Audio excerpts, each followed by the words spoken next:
Kita awali dengan informasi pertama. Saudara, Ikatan Dokter Indonesia Wilayah Aceh Sabtu menilai masih banyak masyarakat yang belum paham akan bahayanya COVID-19.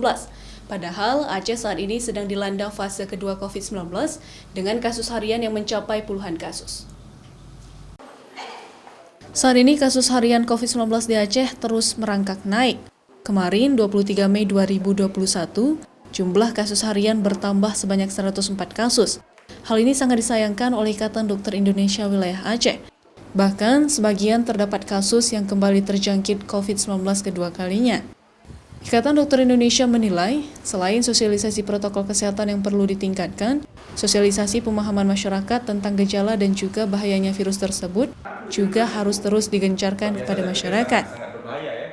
Hari ini kemungkinan besar, ini mungkin kesalahan kita bersama termasuk Ikatan Dokter Indonesia, barangkali sosialisasi yang mengatakan bahwa COVID ini kembali tinggi di Aceh, ini kurang. Sepertinya terlihat apa yang saya sampaikan ini remeh.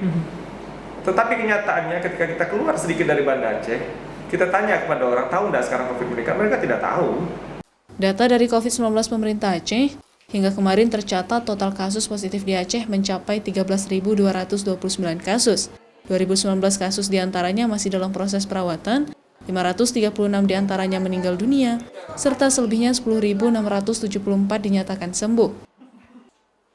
Syahril, Kompas TV, Banda Aceh.